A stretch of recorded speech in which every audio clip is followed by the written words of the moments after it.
Hello everyone, I am Osima Biswal. Today I will discuss about Adam Smith theory of process of growth and critical appraisal of Adam Smith theory of economic development. First I will discuss about process of growth.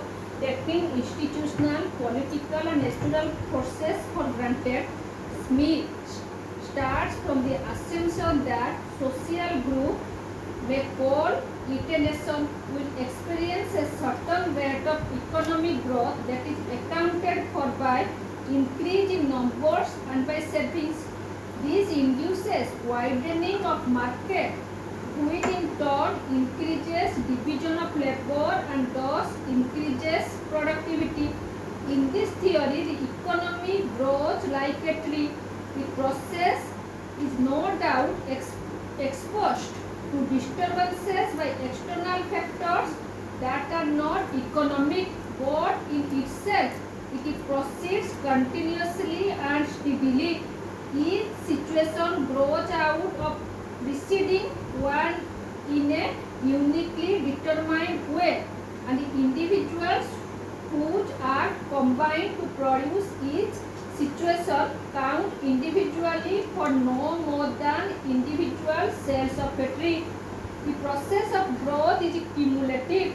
Division of labor made possible by accumulation of capital and expansion of market increase national income and output, which in turn facilitates saving and further investment, and in this way economic development rises higher and higher. Smith's progressive state is in reality and cheerful and hearty state to all the different orders to the society. But the progressive state is not endless. It ultimately leads to stationary state.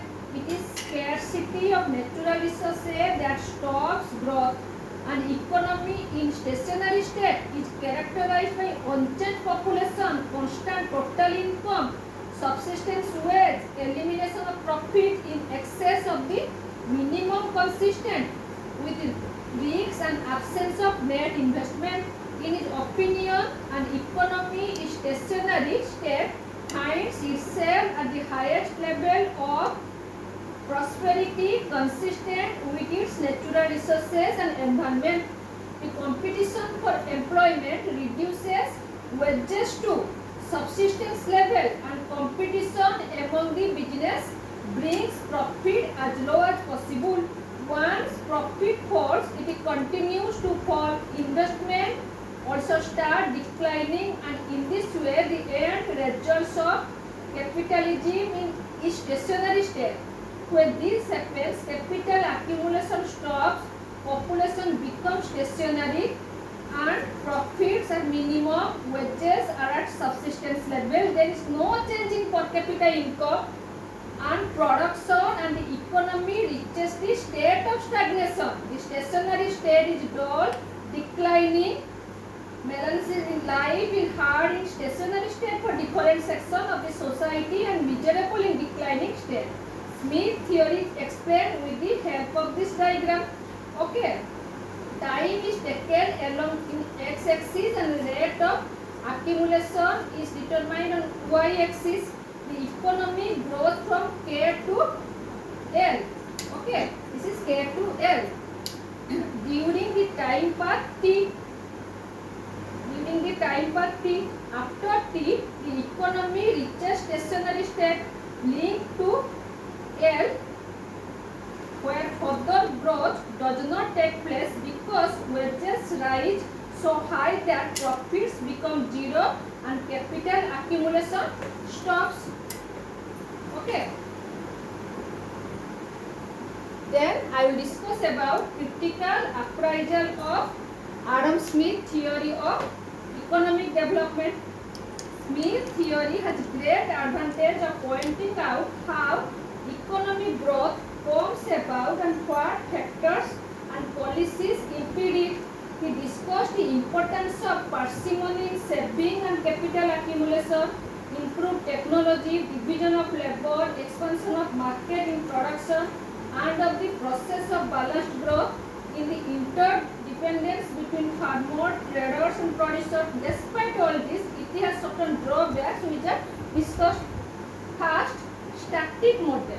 Okay, according to Hicks, this model looks like growth a model, but in the real sense, it is not a growth model. It does not exhibit a sequence, thus it is a static model.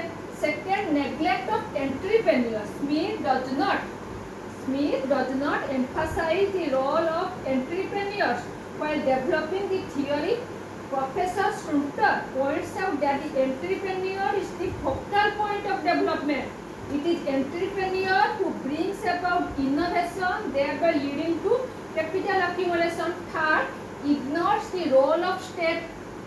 Though the policy of laissez-faire developed by him was in tune with the prevailing condition, but state interference is deemed necessary in present changing circumstances. Thus, the role played by state cannot be challenged in the present complex of society. For one side's saving base, since capitalists, landlords and money lenders save.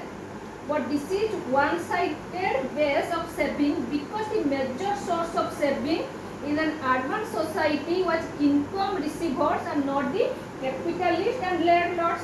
5. Rigid division of society.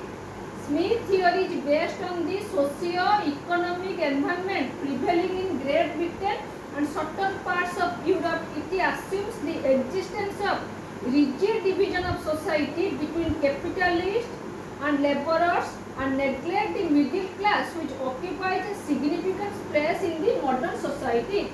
6. Unrealistic assumption of perfect competition. Another defect is that Smith's whole theory is based on the unrealistic assumption of perfect competition. The laissez-faire policy of perfect competition is not found in any economy. A number of restrictions are imposed on the private sector and on internal and international trade in every country. 7. Unrealistic assumption of stationary state. The end of capitalist economy is the stationary state. It implies that change in such an economy is near the point of equilibrium. There is progress, but it is steady, uniform and regular like a tree. But this process of development is not stationary because development takes place by fits and starts and is not uniform and steady. Thus the assumption of stationary state does not seem to be true and logical. 8. Role of improved technology. Smith skipped the role played by improved technology and positive relation between increasing real wages and labor productivity. So, this all about process of growth of Adam Smith theory and critical appraisal of Adam Smith theory of economic development. Thanks for watching.